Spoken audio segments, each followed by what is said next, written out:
That's powerful stuff. And anger is such a powerful emotion that sort of takes over. Tell me about your childhood before you got to Tufts. Huh. That's a lot. So born in Connecticut, Stamford, Connecticut. Probably before I was one, was taken to Mississippi to live with my grandparents, and my mom came back to get us when I was about 4 or 5.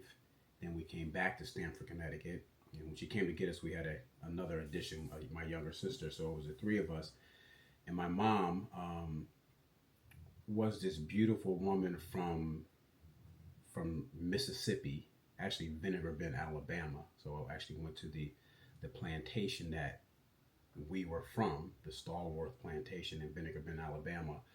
And so she was escaped from there and put on a bus to go up north. So that's how she got to Stamford, Connecticut. So we were now back in Stamford, Connecticut. And she was just a beautiful woman, functionally illiterate, just trying to make it, and basically couldn't take care of 3 kids, right?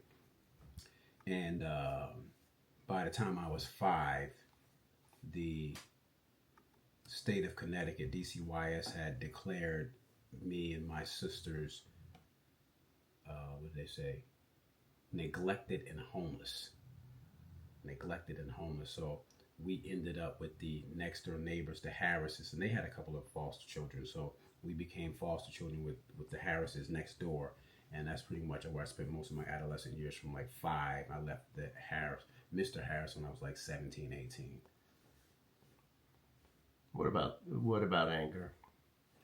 What about anger? Yeah.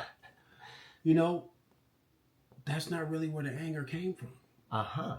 And so that's funny, because in school, you know, the school shrink at Toquam Elementary School, who was a well-intentioned white woman, and so she had whatever she studied, and so that's what she was thinking. I was angry.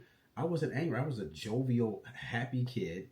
I was, you know, a young black boy that's disrupting the class and having fun. You know, something has to be wrong because of that background. But I was a straight A student. So we're not diagnosed as precocious, right? Where something is wrong. So it was a game talking to her, because I'm like, I recognize, like, you know, 2nd grade, 3rd grade, like, this woman has no idea what she's talking about, at least to me, right? Because I had my foster mother, Mrs. Harris, you know, another person that was functionally illiterate that raised me.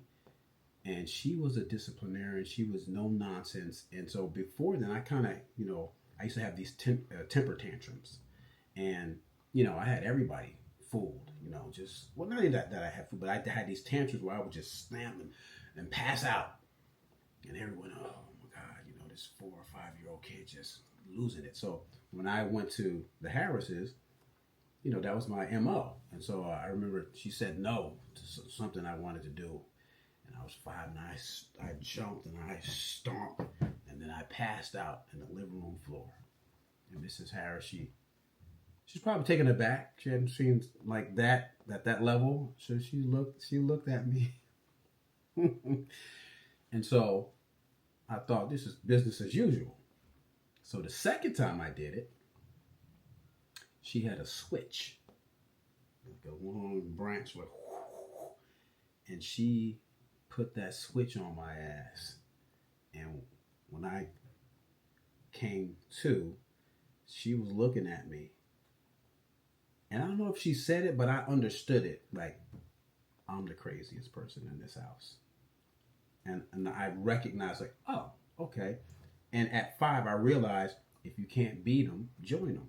So I was just like, okay, let me be second in charge. So she was the one that had my number. So she didn't go for any bullshit. Yeah. So I was, you know, this Mrs. Abel, the school shrink, I was able to play with her. Like, she said, oh, whatever. And I was like, I can remember her coming to the door. I was in 3rd grade. And so I'm always either 1, 2, or 3. 1 and 2, smartest kid in the class, always, all through my elementary school. And so I remember it was Debbie Maruss and Mike Cirillo. Those were the only two that we were neck and neck. And so Mrs. Little put an assignment on the board, and so I jumped right on it. So I'm looking at Mike and David, who's going to finish this and learn this material.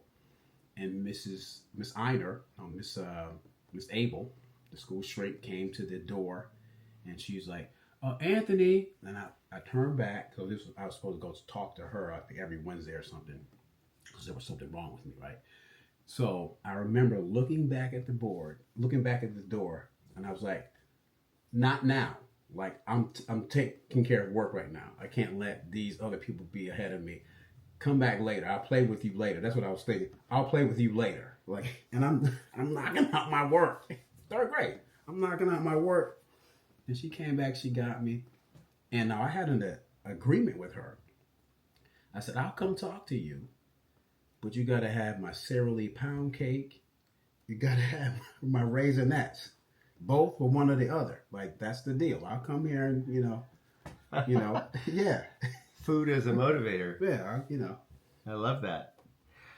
Along the way, did you feel like you had things modeled for you that were helpful, and other things that were not so helpful that you had to unlearn? I think, again, Mrs. Harris, being functionally illiterate, she didn't have the opportunity to go to school. She was like, sharecropper, all of that. So, she was all about education. She was all about get your education. She was all about, though she couldn't help me with the materials, my homework and stuff, but she was like, go in that room. When you come out, you better know it. And they may not work for most people. That worked for me because it had to work. There was, there's no other options. Success was the only option. So seeing, being held to that standard. Then also, my foster brothers around me, they were, about 10 years older than me, musicians, this and that. So I had two built-in older brothers, and, seeing them do their thing. Luther, he was singing around the world.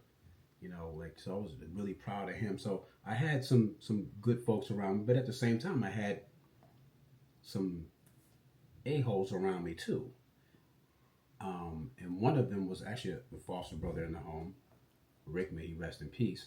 So he would get pissy drunk. He would drink the Coke 45 Tall Boys, and we had those plastic wraps on the couch, and he would sit on the couch, get inebriated to the point where he would piss on himself. Yeah, I was like 6, 7, and he would call us to the living room, my sister and I, my older sister, Deb, and he would berate us and tell us the only reason we were in this is his parents' home, and only reason you're here is because your mom's a whore.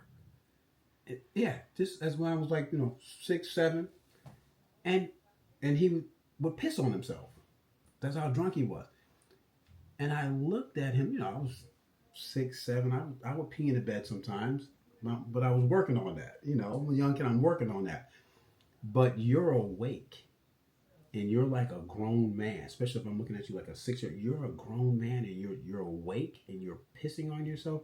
So I knew deep inside me, like, dude, you can't say shit to me. You're a grown man pissing on yourself. So that didn't really, that didn't affect me. So I kind of learned that at an early age. And I also learned, though I was a black kid, coming from the hood, I was always with the white kids. So whenever, they were segregated when we went into the school, right? So I went in but I was in all the white classes, advanced classes. And I learned at an early age that not only could I compete with the rich white kids, I was better than 95% of them. So I didn't come in with, no, I was like, okay, no, who's the best here? Like, I'm here. So I had, both sides there. That's powerful stuff.